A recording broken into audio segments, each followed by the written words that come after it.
各位观众朋友，大家好，欢迎收看10月13日 AM 新闻，我是嘉豪。今发生什么大事代？头先就来报您知。台南铁路地下化的工电梯迄日，甲最后2间黄架甲单架拆除，现场也发生抗争的冲突。中国央视搁再讲，对英台进前的助理是台湾派过去间谍，行政院长苏贞昌也回应讲，这是无影无正代志。中国在连假过后，中国甲香港的疫情确实有拖翻头的趋势。讲到台南铁路地下化案件，上尾啊2号黄架甲单架，伫今日透早进行拆除作业，现场也发生冲突。最后1号也就是自救会会长陈志晓的徛家，因总离开了后，铁路局也随甲厝拆掉。大埔城县陈志晓民众继续甲警方伫巷仔口对立，抗议政府强拆厝，双方爆发激烈冲突。也毋过早伫透早3点多，已经发生一波严重杀来杀去的冲突。台南铁路地下化当期，铁路局原本计划13完整将进行拆除最后2号大铁路的作业，后来改做6点，也毋过透早3点半左右却开始封路，坑铁尾想要强烈驱离，引起城县民众的气愤。南城县陈志晓民众爆发几啊摆冲突，另外一边也互城县黄村乡的民众不满。坚守原梯，坚守原梯，要居住权，要居住权。城县民众一度坐伫黄村乡厝内手交手、唱歌、甲花口号，希望会当阻止强拆，也毋过犹原挡袂过警方强制驱离，拢总被赶也是救出去。另外，陈志晓厝内是点点啊款好行李。陈志晓的妈妈真艰苦，头壳咧一直七目屎。透早6点，铁路局宣布开始强拆。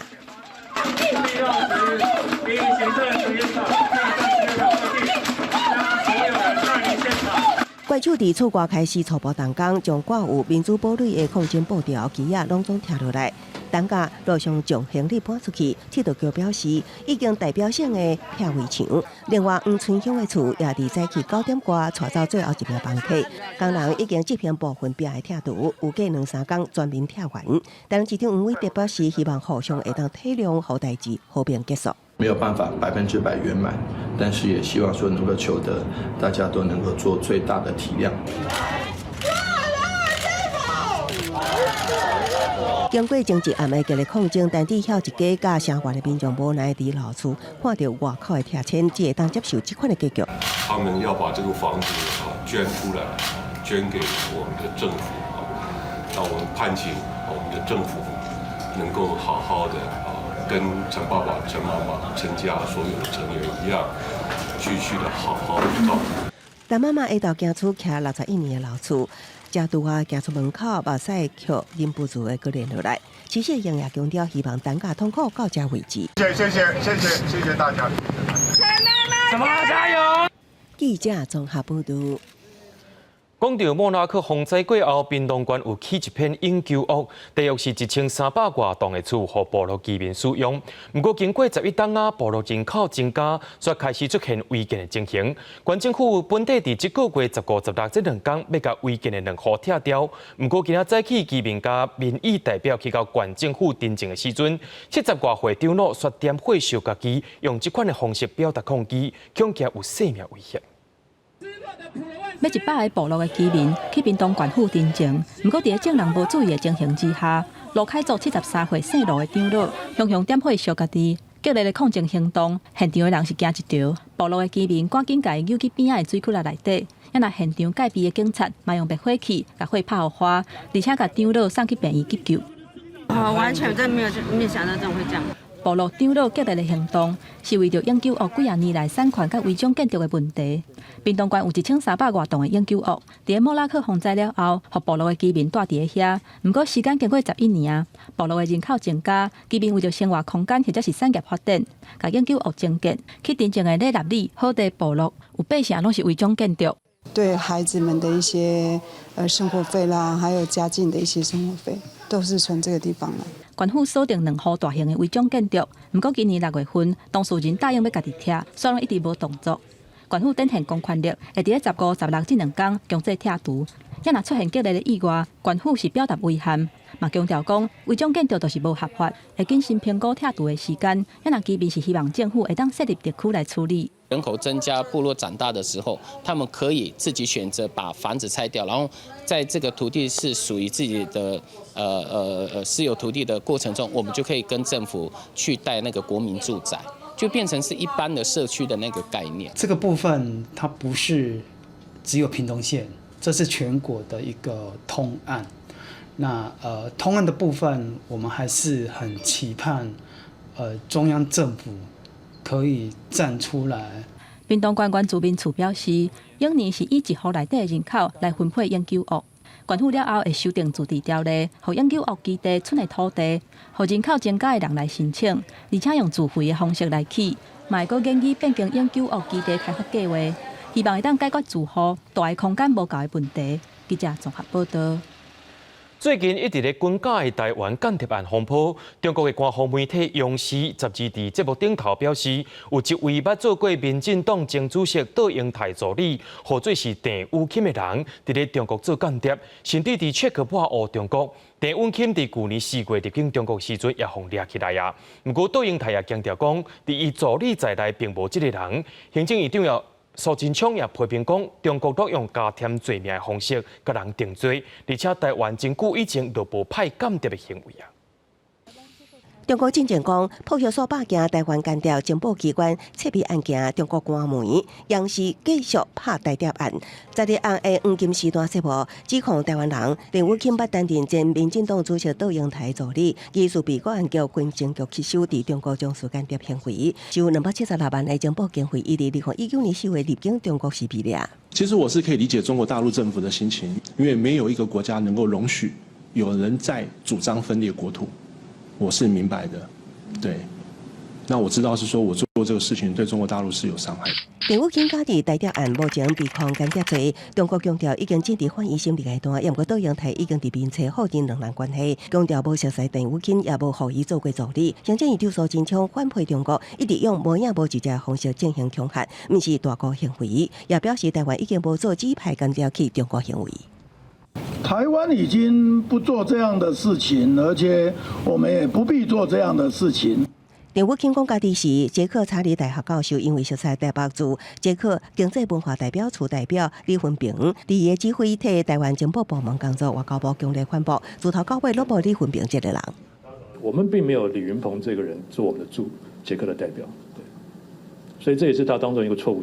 捷克媒体早伫去年也出，郑武钦伫捷克成立的中欧政治经济研究硕士私人机构，目的是宣扬中国的一带一路。郑武钦也佫滥用查理大学名义招收中国学生赚中介费。这间学校的教授甚至点名郑武钦是中国的工具人，身份背景引起外界猜测。也毋过央视安排郑武钦对着镜头认错后悔等做法，陆委会批评完全无符合正当法律程序，更加无端陷害台湾人民，应该严厉谴责。中共一再恶意政治炒作，假借国安借口打压台湾交流人士，并诬陷我方从事间谍行为，刻意破坏两岸关系。外界关注台谍案后续发展，陆委会甲海基会表示，目前无接到郑武钦家属的反应，也是请求协助，将会进行必要了解，提供家属可能的协助。记者综合报道。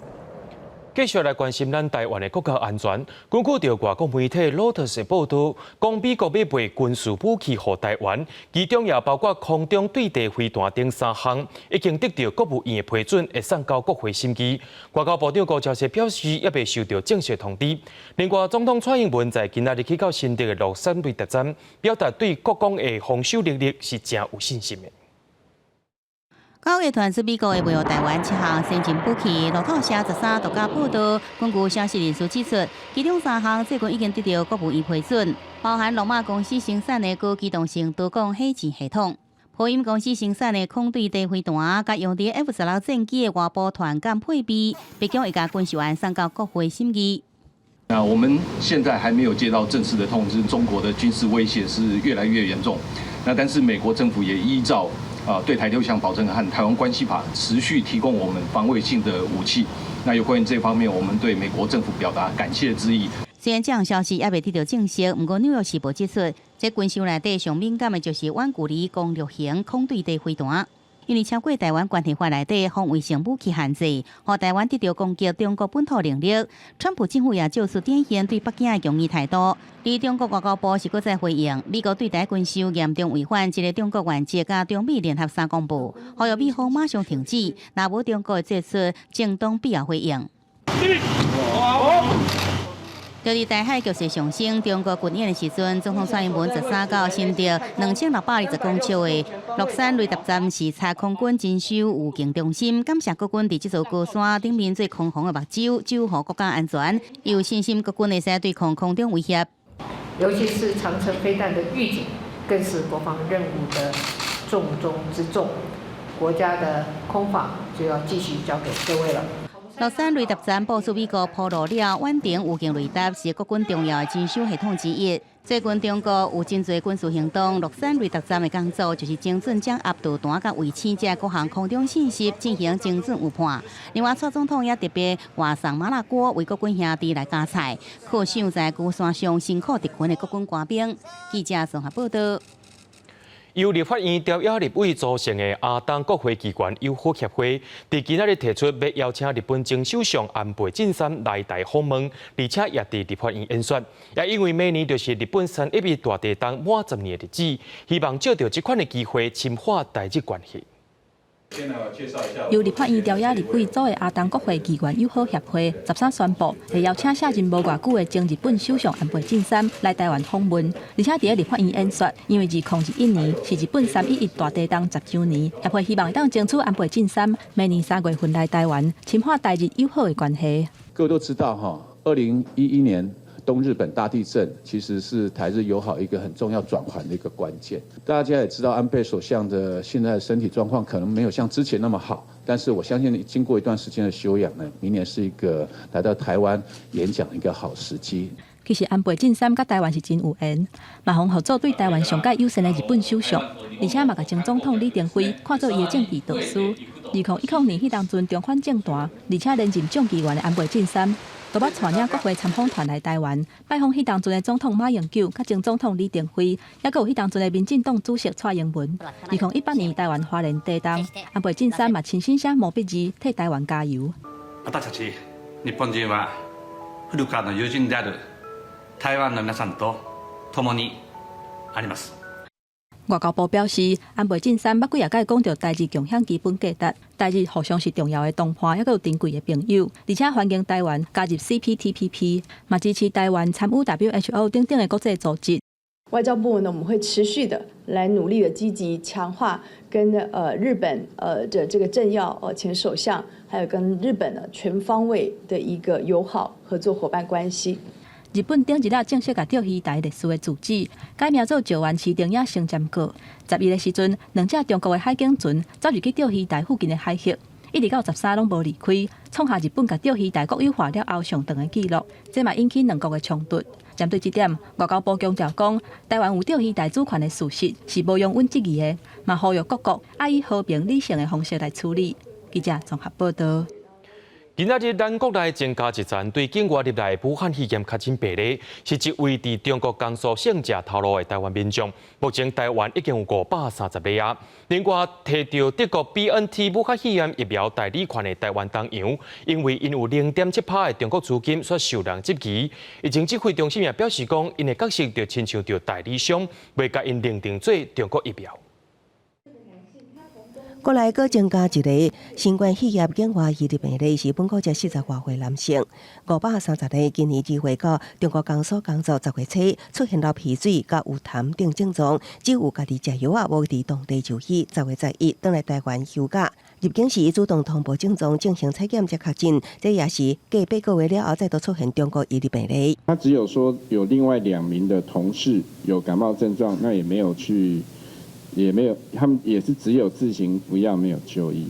生技公司台湾东洋顶日宣布，已经取得德国 BNT 甲美国辉瑞药厂合作的新冠肺炎疫苗代理权，只要政府同意，明年第一季就会当引进上济3000万剂，和1500万人注射的上大加度。也毋过却传出，这间疫苗厂是隶属企业，违反政府唔使用中国籍疫苗政策。BNT-C 注册于德国，2019年10月在美国纳斯达克上市之新药研发公司。根据公开资讯，该公司前3大股东都为德国公司。中国复兴因为有代理亚洲的代理，所以他们有入股，就只有占他们股权的0.7%。这在一般公司的股东都有可能有从各国来的一个股东，所以我们不会认为它是一个中国大陆的一个厂。另外 ，BNT 疫苗保存运送需要伫零下负70度加温。有医师烦恼，到时阵疫苗配送甲注射也考验台湾的冷链技术。负70度的话，大概基本上要区域以上医院会比较有这个设备啦，哦。那所以，如果真的是要使用这个疫苗，很可能将来的接种点会比较有限制。另外，台湾有意采购偌济这间药厂的疫苗，指挥中心强调，要看疫苗厂的临床试验进度、甲疫苗安全性、有效性，参国内量能，按照配合冷链技术等，一切拢还未决定。记者综合报道。中国的11连假过后，疫情也开始探翻头啊！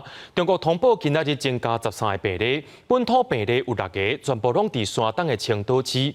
香港的部分在今仔日是增加8个确诊病例。大批民众排几排、喙开开进行核酸检测。中国放完11长假，疫情有探开的迹象。中国官方通报12新增加13例确诊的案例，其中本土病例6例全部拢是集中伫山东省的青岛市，也打破着中国连57天零本土确诊的纪录。青岛为11开始启动全市核酸检测，已连5天来完成全市900万人的排检。青岛市卫健委今天通报，截至今天8时，已采样3078528份进行核酸检测，未发现新增阳性感染者。青岛这届疫情加上11例无症头感染，拢甲青岛兴科病院相关。青岛市卫健委已经将兴科病院附近的后山楼社区认定是中风险地区，但是无认定有社区感染的记录。中国才拄啊过完11连假，青岛来往超过477万游客，也引起疫情扩大的忧虑。专家表示，爱听候进一步流行病学的调查。6个的话不是游客，他们是青岛居民。那么除了一个出租车司机司机以外，他可能能够有一定范围的这个接触。香港疫情嘛，还佫咧传，13香港通报新增加8例确诊个案，其中2例属有来源不明的本土案例，全香港累积5202例。当时传出查到一个确诊的个案，捌伫中环附近一间苹果商店，苹果的官网显示讲，这间店13、14暂停营业2天。卫生防护中心呼吁市民避免回避野外旅遊計劃，一個出外用餐。最有效益、最有戰略價值嘅，就係每一個有輕微病徵病狀嘅，我哋都驗咗先啦。我真係支持咧。係強迫性驗啊！香港公衛專家袁國勇是呼籲，全香港應該考慮對較輕症頭的患者，強迫實施新冠病毒的檢測。若做市民無願意配合，也是當考慮罰錢，還是加禁。記者綜合報道。交通部長林佳龍伫今仔日甲台北、新北、基隆3位市長做會召開800支軌道交通平台，討論軌道建設的發展甲整合。會議當中要達成5大共識，其中也包括着甲基隆的輕便鐵路升級做捷運。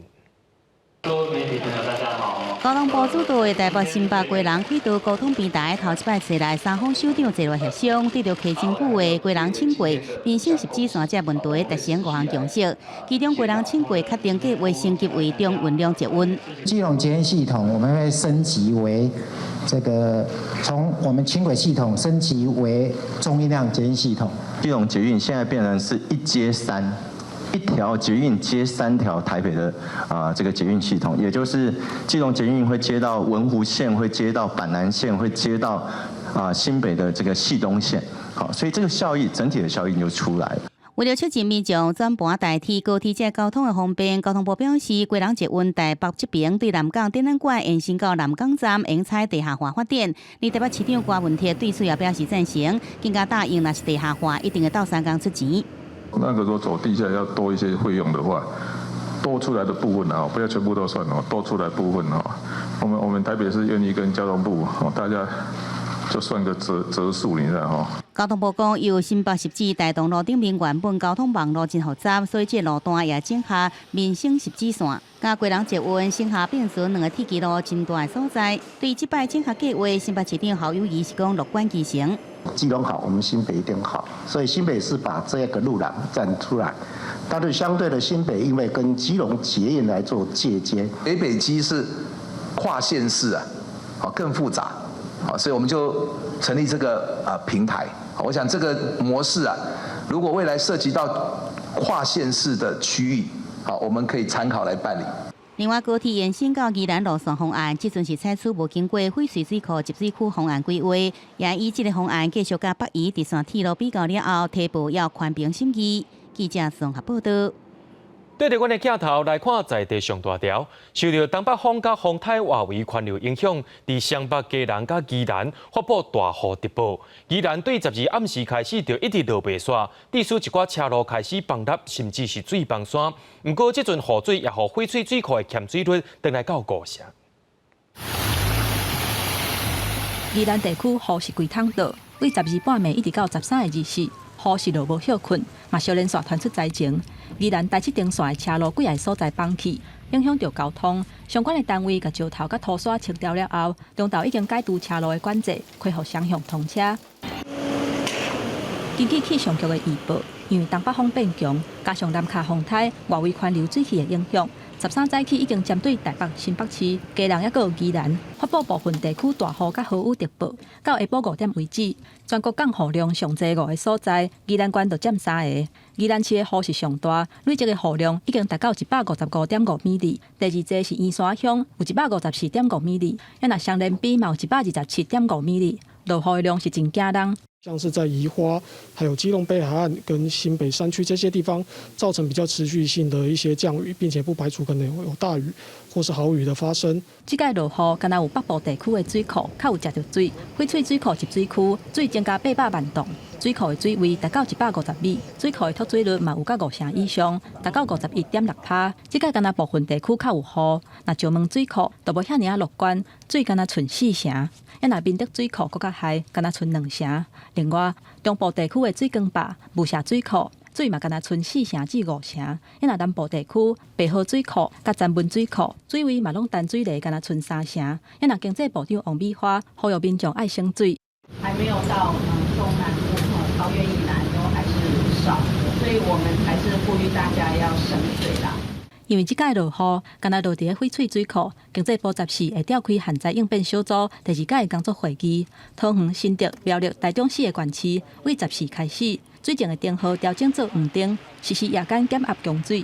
另外，嘛会讨论台中以北2期低洼用水调整的措施。记者综合报道。中华电信伫马祖南竿技工之间的海底电缆车站出现无信号情形，造成技工地区的通讯受到影响。这个影响的层面也包括着处理的电话、有线电视、网络、手机的通讯，拢无法度使用，可能要到月底才会当恢复正常。中华电信表示，这是今年已经是第4摆登记啊，一摆预收费用拢要超过5000万，就让认为讲凶手就是中国的抽沙船。机上而已开启哈。是蓝灯，然后目前出现的是没有讯号啊。事实上看得到电视机上已经开开，信号也显示正常。不过电视依然无画面，位在马祖技工的民众已经4天无得看新闻节目。主要原因是中华电信南竿，也有技工海底电缆车站向向毁损断线，有50个底才修好，也造成技工地区的电话、有线电视、MOD、宽频网络、部分行动机地台拢无得使用。比方说像网络不通。网络它可能是用暂时替代的线路先顶着用，然后第4台看不到，其他的网速比较慢。中华电信先赶紧启动备用通讯恢复市话网络，不过有线电视 MOD 到这阵为止我无得看。中华电信讲海底电缆今年已经断4摆，维修费用超过5000万，这摆有个月底通讯电信才发到全面恢复正常。而海底电缆断线原因，当地民众怀疑甲中国抽沙船在当地海域抽沙有关系。中华电信讲，海底电缆确实互船只乌断修理了后，所有用户才恢复正常上网，而有线电视依然无到正常收看。你海沙被抽掉了嘛？所以它表面并没有保护，所以任何比方说像海底像是一个抽沙船，比方说其他的拖网渔船，只要稍微经过那边，可能就会造成什么海港再断讯。之前有民众坐无人机登去马祖时，翕下真侪中国抽沙船拢伫海面上，真侪船只一直排放通色废水。而海底电缆就大伫海底下面2公尺，向行甲中国抽沙船盗采沙礁，造成电缆毁损有关系。而马祖民众也惊讲，以后可能定定断线。海巡署是讲，一旦抽沙船驶入禁止水域，会马上派员去执法。记者综合报道。彰化市清洁队粪扫车因为收入来粪扫拢爱用机器压缩气河边，所发生讲有一地香火煞崩溃意外，现场是硬飞，好佳在是无人受伤。彰化市的粪扫车沿路甲民众斗收粪扫，当粪扫车伫压缩粪扫的时阵，雄雄一声真大声，刷落来真侪香火雄雄喷出来，甲清洁队员甲边仔的民众惊一条，佳在无人受伤。彰化市公所表示，若发现有民众乌白甲香火弹现杀，一定会采罚。这个画面看起来就非常的危险，常常会造成我们清洁队员受伤。如果再发生的话，我们绝对不宽容，一定要救治。这个意外发生在12下晡，清洁队调出粪扫车后壁监视器的画面，不过无法度确认喷出来香火是啥物人合家的。因若旧年嘛有民众，甲真侪烧无了的金纸甲香火，直接堆伫粪扫袋内底，等入去粪扫车。迄当阵毋但香火硬飞，粪扫车还阁倒火。即届阁发生类似的事件，民众是感觉喊呱呱。因若彰化县政古迹南寮宫受教民众爱安怎处理香火？我们是都会把它打湿，就是烧好以后冲水打湿以后，再包起来放在垃圾车。加工也引起那个小火星残留小火星会引发火灾，所以我们特别的谨慎所以说爱破水，然后打完呢确定它这边小火苗都全部熄灭之后，我们会再把它整个套进这个塑胶袋里面。彰化县环保局表示，即个喷出来香火真明显完全无压水嘛无拍互淡。环保局呼吁民众，香火一定要完全拍互淡，变做落高仔梅共款，才会当当做一般的粪扫弹现杀。另外，包括锂电池、行动电源，或者是灭火器、加速桶等等，伫咧合家进前拢爱处理好势，才会当交互粪扫车或者是资源回收车。若无做好粪扫的分类，会当以违反废弃物清理法，相当罚6000块。记者综合报道。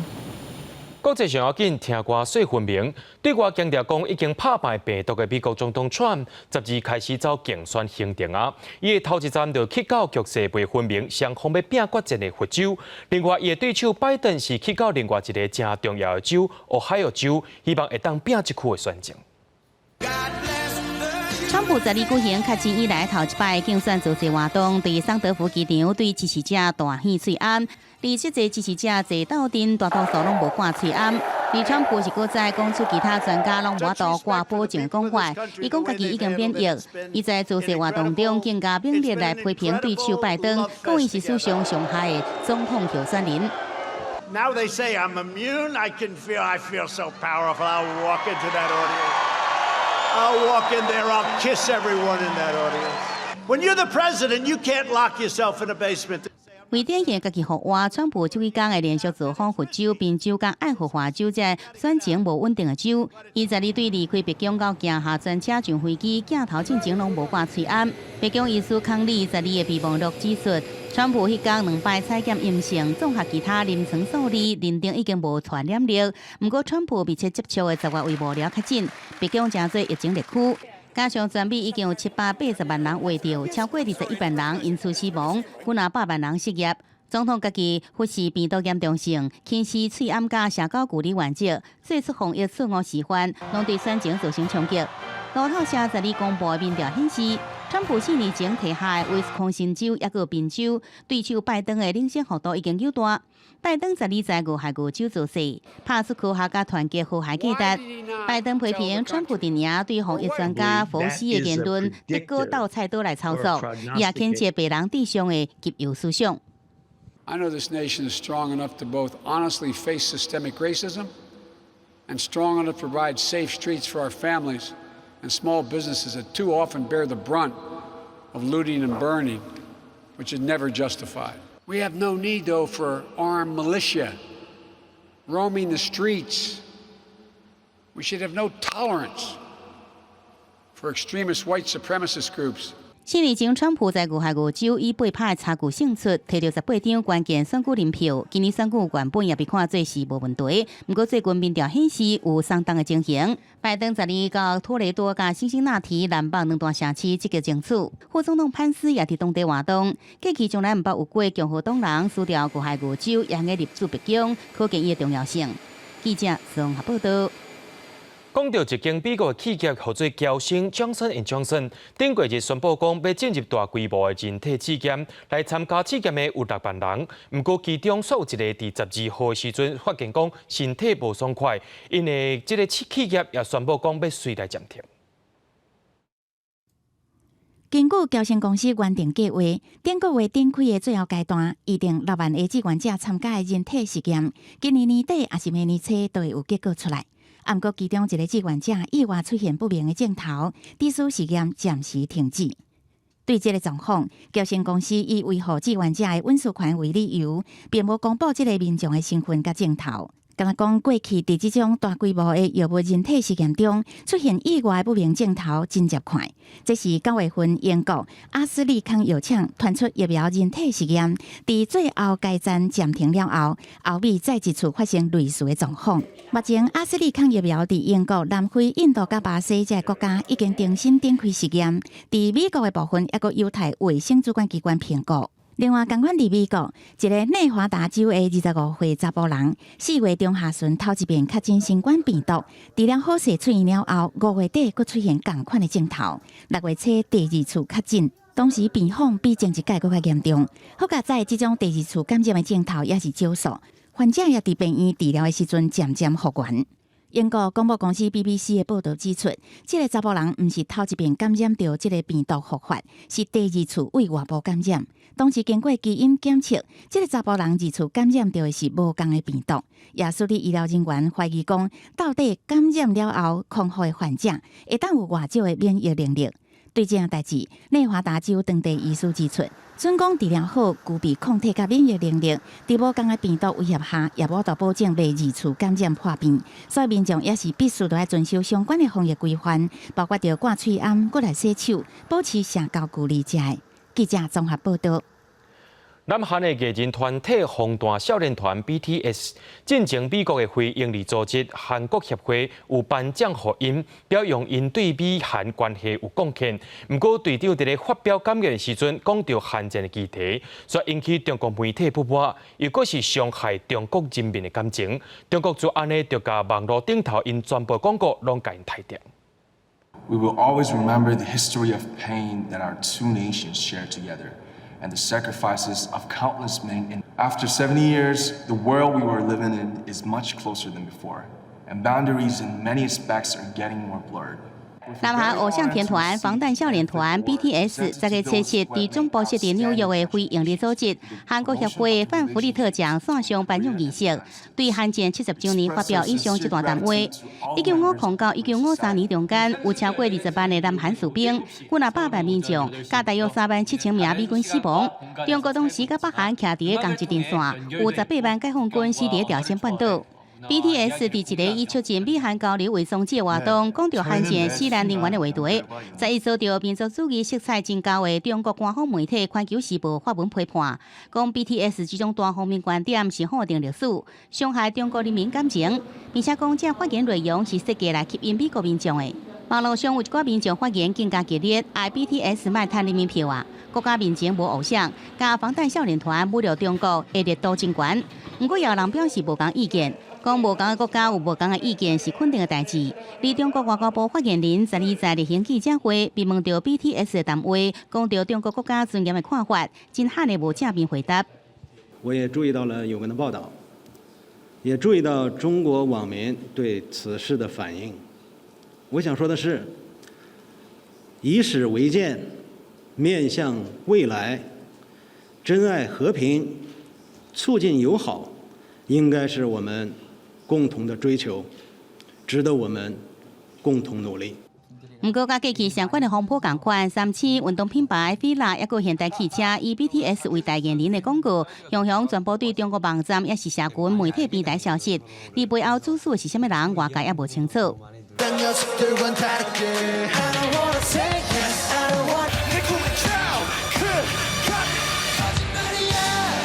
BTS 70舉行的全球線上演唱會吸引超過1億個杯酒佇線上，睇到阿美雲根邦也是佇開講時分享及時心情。這個罕見發言風波都發生在 BTS 母公司 Big Hit 5股票掛牌上市的前幾天，不過股票升高的力度攏無受影響。估計 BTS 公司的期待會到40億美金。記者綜合報道。聯合國第12就公布一份報告，講過去這20年，全世界發生天災地變的機會，平頂一個世紀上下尾20年加出1倍。主要原因就是氣候變遷，其中受害上較嚴重的地區就是亞洲。另外，有報告顯示講，若地球繼續暖化，10幾年後，北極可能就會出現熱天無冰的情形。史上規模上界大的北極考察團登來到德國，當地時間12，破冰船極星號載着幾多百個科學家，駛入去布萊梅海港，因帶着大量的研究資料，也向世界提出嚴重的警訊。Und diese Welt ist bedroht. Wir haben wirklich gesehen, wie das Eis verschwindet.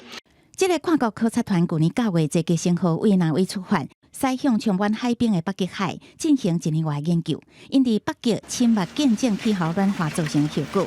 包括原本充滿冰層的格陵蘭島以北地區變作大面積的冰雪，甚至在北極極點也出現冰嚴重揚起的情形。Es war augenfällig. Man konnte es sehen in der Umgebung. Man brauchte dafür gar keine Messinstrumente, dass das Eis stirbt. 科學家指出，隨着氣候持續暖化，50年來北極都會面臨熱天無冰的情形。目前北極冰的高度，敢若剩40年前的一半。極地冰揚起了後的後果，恐驚對海平面產生真大影響，致使到大水的災難。所以上極端氣候已經對咱人甲經濟活動造成嚴重的打擊。聯合國禮拜一公布報告，指出講過去20年，全球發生7000多件災難事件，其中6000多件甲氣候有關，天災次數比頂一世紀最後20年加出1倍，這災害奪走113萬條人命，影響42億人，經濟損失達到2.97條美金。More people are being affected by the expanding climate emergency. Now, furthermore, disaster risk is becoming systemic. 氣候變化致使到真接的大水、可汗、暴風雨，也閣有當年升懸的這個極端高溫。這個變化影響上較大的所在是亞洲。過去20年發生3000多件災難，過來就是美國甲非洲。若做用國家來看，影響上大是中國，再來就是美國甲印度。聯合國指出，報告顯示，咱人故意的迫害致使到這個苦果。若做每一個國家閣無提出對策、確實行動，安尼咱人的未來會真歹過。記者綜合報道。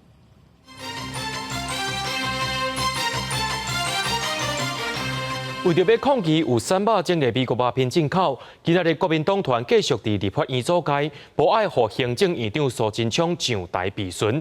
民眾黨譴責國民黨的行為，認為安尼做根本無法度有真正審查，而且要求行政院就要撤回開放美國鴉片的行政命令。另外，針對着美國鴉片問題，就立委提案，希望在報關的貨品分類號列增加豬肉選項。經濟部長王美花也表示講，這可能推動袂行。抗議美帝的道具地就擺佇咧議場的正中央，13幾個早起立法院議會無任何一個官員會當順利上台備詢。原本定佇咧行政院長蘇貞昌來做施政報告，國民黨團發動假期動員來佔領發言台，愛蘇貞昌對放連進口有萊克多巴的美國豬肉來回釋咧，無回釋咧就不讓伊上台。不讓我上台報告，不但是出爾反爾，也等於是阻斷了國人豬的權利。萊豬的進口是全民都沒有辦法接受的，所以民進黨政府一天不說清楚，我們沒有辦法讓蘇貞昌上台來做總質詢。民眾黨是譴責國民黨阻擋議事，和其他立委無法度起立質詢台，嘛批評民進黨換一個圍牆換頭殼。民眾黨主張落實進口豬的源頭管理，新增加特定會號，會佇咧在時提出愛行政院撤回2項放連美豬的行政命令。我們民眾黨團會提出要撤回這2個公告。大家在意的就是你食藥署準備好了嗎？你其他關務署在檢驗上你準備好了嗎？今天國民黨站在主席台上，我相信沒人看有在創啥啦。所以現在院長跟所有部長都還在立法院裡面等的。12立法院財委會提案通過，要求增加豬肉進口報關的貨品分類號列，有萊克多巴的豬肉甲豬肉內，甲無萊克多巴的豬肉甲豬肉內來做分別。不過經濟部長王美花明確表達講袂當做，因為講有違反國際規範的義務。記者綜合報道。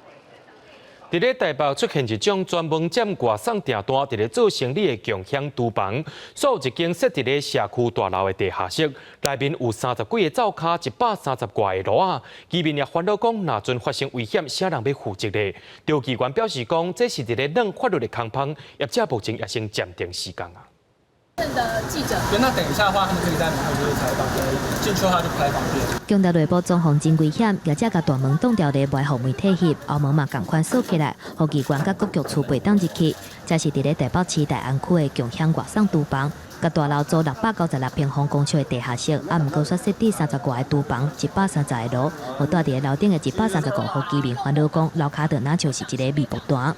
就是瓦斯啊，不是电。那我们可以在上面安心的睡觉吗？我们的生命财产就在这个132个炉火上面。瓦斯管线爆炸的时候，我不晓得刚好有捷运通过的时候，那会有什么样的一个情况？地下室隔做真侪小空间，而且佫有真侪瓦斯光线甲排油烟管，互民众来分租。台北市机关干事培职议讲，未来才会进231个厨房24小时营业，市府所有业者申请餐饮业的餐厅，毋是作业厂房，也是中央厨房，这对消防设备的需求完全无同，可能有公安问题。监管处局表示，也佫需要评估认定，因为英国并无这款的案例甲经验。所以这一块其实是有疑义的。那这部分我们也是一样会并同的请示中央，也在跟中央讨论中说，像这种新兴的行业，它到底应该是归属怎么样的营业项目？那我想可能在法令适用厘清之前啊，他虽然有拿到室内装修许可，那我们暂时我想应该是不会让他，我们现在是会管制他，不让他办竣工。各局处共同来现场会勘，针对建物公安、消防安检、各营业阳台来做认定，确认无问题了后，再核发相关许可。原本预计明年2月份营业的业者是表示，目前已经暂停施工，尊重调查。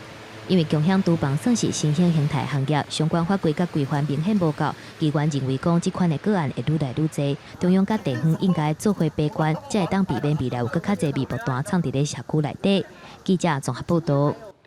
伫咧去年，国民党立委林奕华服务处姓林的主任，去互指控伊操打一位查甫职工，目前一审是互判3年10个月。不过，这位受害者到他犹原受到迫害影响，在今仔日，民进党的立委范云就陪伊做伙去开记者会，把代志全部压出来。当天在楼下的议员助理和调查官跟我说，林奕华是好人，他会出来解决这个事情。而且，如果我当场去报警的话，会影响到他的选情。去年4月，国民党立委林奕华的服务处发生4名的主任被控告性侵害职工的案件，自称是受害者的 A 小姐。13日，民进党立委范云陪伊举行记者会，指控雇主林奕华当时无好好处理。可是事情的演变跟我所想象的完全不一样。我打电话给林奕华，他不是不接，就是透过庄脚说要等到国民党党内初选之后。后来，我打电话给林奕华办公室的诚信助理，他竟然要我和加害人自己解决。A 小姐只有向范云也甲内险基金会求助，并接受心理咨询。范云强调，性骚扰防治法第7条有要求雇主伫知影性骚扰的时阵有责任纠正行为人。不过，根据卫福部的统计，最近4年无任何雇主受到这个条文的制裁。性骚扰防治法那其实有规范，就是雇主跟场所的主人事前防治跟事后的补救的一个责任。前阵子这个政坛有一个类似的案件，然后大家就有质疑说，您这边是不是协助的方面的话？我想我的态度一向很清楚，只要调查涉及性骚扰、性侵害，那就应该要严惩。那我也会非常的愿意协助。是不分党派的？当然是。对于这个指控，林奕华办公室是回应，强调委员知影这件代志了后，立刻报警处理。案发了后，有请现代妇女基金会协助当事人，也毋过去互当事人拒绝。目前专案一审判刑3年10个月，也搁伫上诉。被害人强调，法律一天无制裁，伊就一天无法度平稳，会持续拍官司讨回公道。记者综合报道。今年6月发生一残咖啡厅的头家虐待婉欣的案件，落尾经过协助，甲死者婉欣送到台北市的动物园。动物园表示，婉欣伫遮过了真好，伫咧透早也要带3只出来互大家看。只听到保育人员送食物来，两只浣熊马上有精神，赶紧冲过来。无阁像以早由消费者来饲，浣熊要食到糖甲水果，阁要设法用乌的。来到新厝会当四个船，内底有鸡啊、蛇啊，生活环境更较多元。过去浣熊互关伫真细的空间，所产生一直细鳞拢顶刻板的行为，即马总算有改善。经过这1个多月的这个行为矫正之后，他的行为已经明显的比较自然化了，也不会说在白天过度的焦躁跟紧张，因为可能过去在宠物餐厅，他们是会一直的不断的在配合游客在做一些移动嘛，或游客喂食等等。今年6月底发生咖啡店头家虐待店内浣熊的代志，后来由台北市议员柯淑华甲北市动保处介入协助，4只浣熊互没收，最后送往动物园安置。虽然业者因为不当饲养，罚款45000块，不过4只浣熊送来动物园照顾，1个月至少要开1万块，最后煞变成市民来买单。不要说有了野生动物，然后你养了它，弃养了以后，就全部都要政府来买单，钱又花人民的钱，这是不应该的。其实罚的并好像是在罚全民，不是在罚原来闯祸的人哈。能够让大家在想要有养野生动物的冲动之前，要想清楚适不适当。另外，虽然国内已经完成动物展演管理办法立法，但市议员柯淑华指出，对咖啡厅以野生动物做号召，吸引民众来消费，但无针对观赏动物来收钱的营业行为，敢若是真歹规范，嘛显示出法令有可能阁需要修正。记者林志坚台北报道。伫咧台东太麻里外海的养殖渔场，对初八开始有3只豆腐鲨甲1只鹧鸪卡伫咧渔场外口的网仔顶头。有专家表示，这是代表政府有伫咧禁止掠鲨鱼，效果也豆豆出现啊。这代表讲鲨鱼的生态有伫咧恢复。这3只豆腐鲨啦。这3只豆腐鲨拢徛伫咧台东太麻里3号定点渔场，边仔还佫有1只保育类的动物鹧鸪。这款的情景，互渔民是感觉真罕见，因为演过若是海洋或者是鲨鱼，无细鱼走入去，结果是1只。今年煞一困头出现3只受困伫咧内底，而且看起来，大只至少拢有6公尺长遐尔大只。豆腐鲨会在我们这个定置网里面，也会造成对一些其他鱼群的惊吓。那豆腐鲨一进到我们渔网之后，首先，我们为了要野放这些豆腐鲨为了保育类的一个动物的保护，那会把网子做一个开放性。国内政治2008年开始禁止掠豆腐鲨，渔民爱把网仔拖出去外海放流。海参馆副研究员何宣庆研判，太麻里的海基仔会出现豆腐鲨，主要的原因是因为因对乌条的路线游过来。进到定置渔网呢，其实最主要的原因是因为它是跟随着这个洋流里面的食物。台湾的东部本来就在黑潮流经的地方，那它自然而然就会跟着这个食物就进到定置渔场。一次可以看到3只，代表这是一个很好的现象。就是慢慢的，或许我们会越来越多。何宣庆认为讲，定点渔场一概出现3只豆腐鲨，代表禁止掠豆腐鲨的政策对保育有正面的影响。不过，甲菲律宾等等的地区来比，台湾烟花会当看到豆腐鲨的数量也算少。其他有更较侪研究单位参与放流，而且伫咧豆腐鲨分数顶按卫星追踪器记录因族群的数量，也有收的路线。记者综合报道。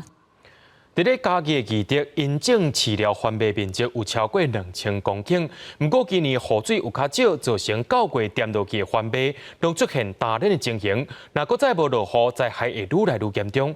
农民也希望政府会当启动天然灾害补助，减少因的损失。这发起来是4期，拢发起来哦。系啊，这种发起来拢4期哦，你看。原本当日成长的环卫，逐丛看起来拢连连，有的已经徛黄。伊伫向9月开始种的环卫，因为还无雨水，到当受损的面积已经有300公顷，受害的程度约15%。这一个饲料玉米跟青格玉米这个受损将近有15%，那损失金额将近200多万然后，那我们会迅速将这些资料送给我们农粮署，作为我们这一个灾害救助的一个参考。伊伫乡是目前种植这种饲料用环卫统制的所在，面积有1520公顷，受可汗的影响，田内底的环卫拢袂大，农民真烦恼，会影响到每公顷65000块的专作奖励金。我们过去都有一个限制，就是要每一公顷要缴交到4500公斤。那今年干旱的部分收成一定会较歹，所以我嘛是建议讲农农委会当降低迄个就不限数量的啦，伊来收2000就交2000，收3000交3000啦吼。总干事表示，这16天内毋捌拄过这种情况。目前9月开始种的范围已经有5-6成徛黄，若是天气继续安尼无落雨，状况会更加严重。希望政府除了专注奖励，嘛会当使用天然灾害补助，减少农民的损失。记者林慧婷家己报道。世界棒垒球总会对2018年开始推广5人制棒球赛，伫这2日啊，也头摆办理正式比赛，被挑选的就是明年亚洲杯的选手。打者徛上打击区准备打击。也毋过头前无投手，看卖啊手风的徛飞，球一旦用家己的手拍出去。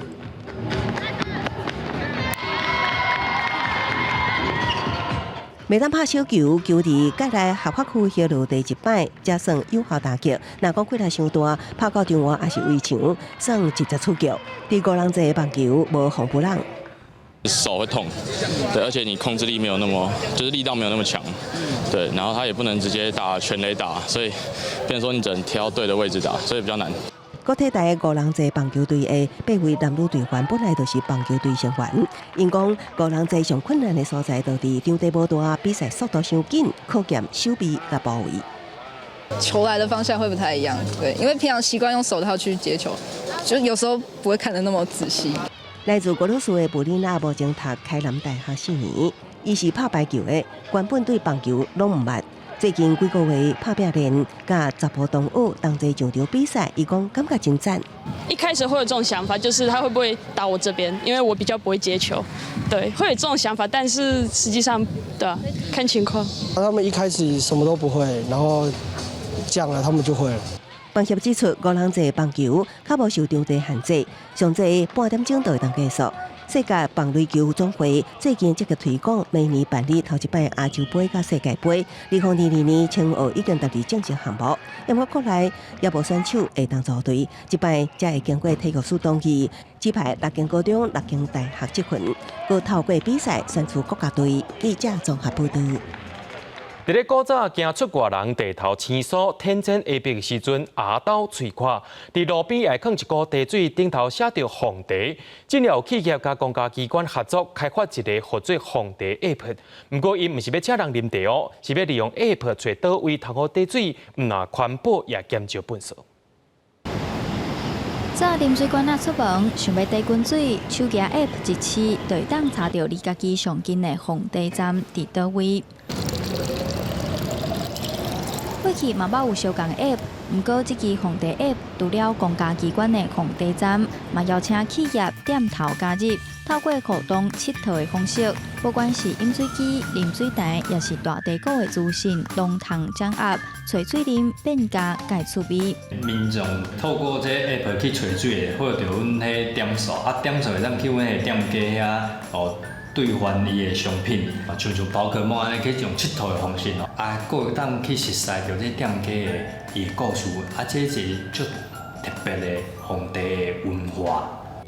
红茶 App 透过公司协力，甲环保署打造出所谓行动的啉水地图。伫今年的总统杯黑送，摕到出奖团队的肯定。今年咱的主题是永续发展，主要就是咱后代子孙的环境，嘛，互伊莫受到破坏。环保署原本就有足侪零菌水的所在，毋过无足侪人知影。所以讲，红茶就是民间的创意，结合公部门的资料，来解决塑胶管产生的问题。想要解决问题，会使为家己开始，积极参与公共事务，就是一种方式。大家拢知吼，要互阮的环境更较好，社会更较好吼，这毋单单是政府的代志，佫是吼阮大家人的代志哦。所以，阮嘛希望透过这个红茶行动哦，互大家拢会当斗阵做伙来向前行安尼。已经举办3年总统杯黑送，希望邀请证人做伙改变甲政府的关系，嘛鼓励公部门和民间合作，利用数位科技甲政府的资料做创新的运用。记者杨淑晴、张若水、谢桂林台北报道。明仔天气是好也是歹，做伙来看预报，恁就知。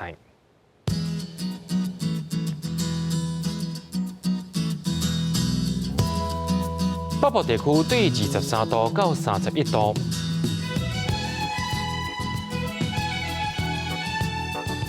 中部地区对24度到33度。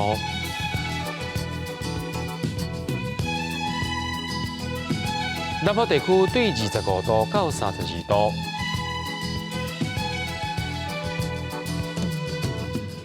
东部地区对24度到30度。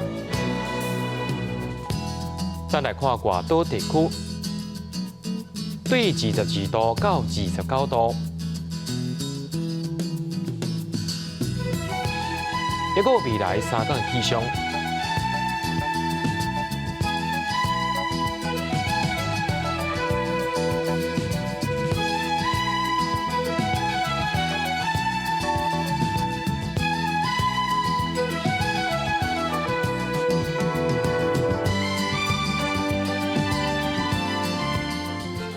新闻的最后，也感谢各位观众朋友收看今日的 AM 新闻，我是嘉豪，马上在同一时间咱再会。